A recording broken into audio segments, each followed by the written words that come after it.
Shalom jemaat yang terkasih dalam Yesus Kristus. Jumpa lagi dengan saya Selin dalam Renungan Harian GKI Kebonjati hari ini. Renungan kita saat ini mengangkat tema bersyukur itu mudah. Ayat yang akan kita renungkan bersama diambil dari surat Paulus kepada jemaat di Filipi pasalnya yang keempat, ayat 4 sampai ayat yang ke-9.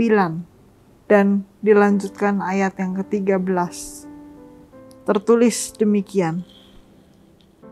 Bersukacitalah senantiasa dalam Tuhan. Sekali lagi kukatakan, bersukacitalah. Hendaklah kebaikan hatimu diketahui semua orang. Tuhan sudah dekat. Janganlah khawatir tentang apapun juga, tetapi nyatakanlah dalam segala hal keinginanmu kepada Allah dalam doa dan permohonan dengan ucapan syukur.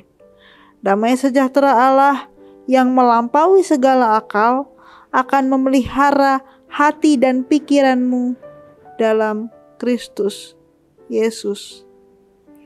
Akhirnya, saudara-saudara, semua yang benar, semua yang mulia, semua yang adil, semua yang suci, semua yang manis, semua yang sedap didengar, semua yang disebut kebajikan dan patut dipuji, pikirkanlah semuanya itu.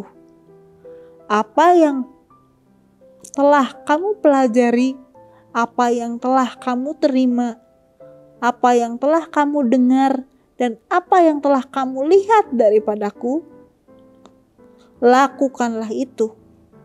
Dengan demikian Allah, sumber damai sejahtera, akan menyertai kamu. Ayatnya yang ke-13.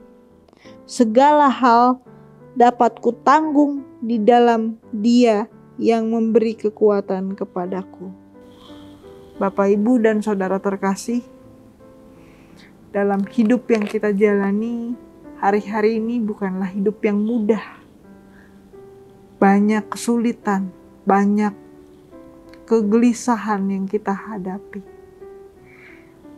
Mengucap syukur mungkin akan terasa mudah ketika kita diperhadapkan dengan sesuatu yang indah dan menyenangkan. Sesuatu yang manis, sesuatu yang sedap didengar, sesuatu yang indah, sesuatu yang sesuai dengan harapan kita. Maka kita akan mudah untuk mengucap syukur. Tapi dari surat Rasul Paulus kepada jemaat di Filipi, kita bisa melihat bahwa Paulus sendiri mengatakan, bersukacitalah di dalam Tuhan.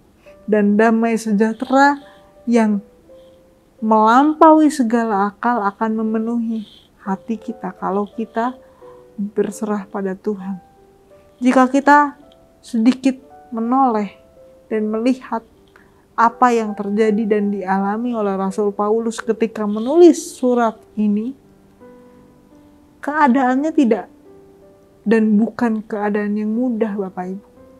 Dia berada dalam penjara dan kondisinya tidak menyenangkan.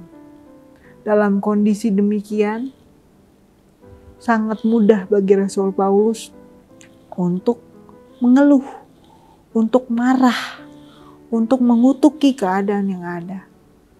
Kalau kita mau jujur hari-hari ini, Bapak, Ibu, dan saudara terkasih, kehidupan kita juga lebih banyak hal yang tidak menyenangkan dan patut untuk dikutuki daripada mengucap syukur.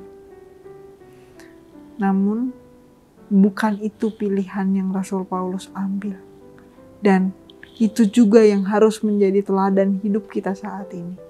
Dari ayat yang kita baca, kita mengerti bahwa sumber damai sejahtera dan sukacita yang sejati adalah kalau kita menyerahkan diri sepenuhnya pada pimpinan Tuhan.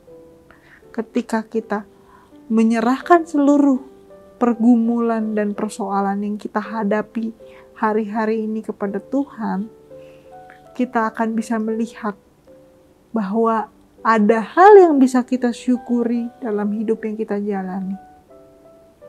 Maka kalau kita ulang satu kali lagi, di ayatnya yang ke-6 dikatakan, janganlah khawatir tentang apapun juga, tetapi nyatakanlah dalam segala hal keinginanmu kepada Allah, dalam doa dan permohonan dengan ucapan syukur. Maka apa?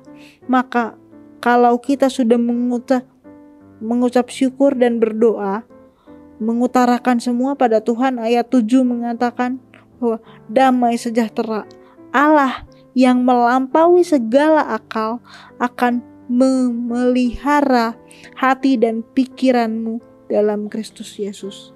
Hati dan pikiran kita akan dikuasai oleh Roh Kudus dan Kristus kalau kita mengawali segalanya dengan doa dan permohonan dengan ucapan syukur.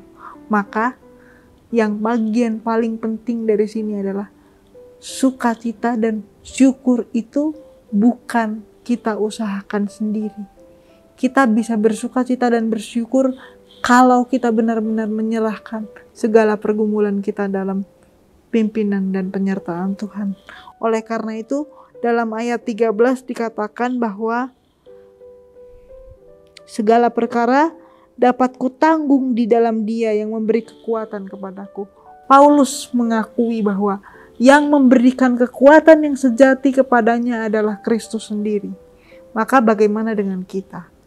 Dengan kita dalam hidup ini, hari-hari yang kita jalani mungkin tidak mudah.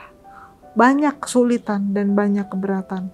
Tapi kalau kita mau mengarahkan pandangan kita hanya pada Tuhan, kita mengingat kasih Tuhan dalam hidup kita menghitung berkat Tuhan satu demi satu, maka damai sejahtera dan syukur itu akan melimpah dalam kehidupan kita.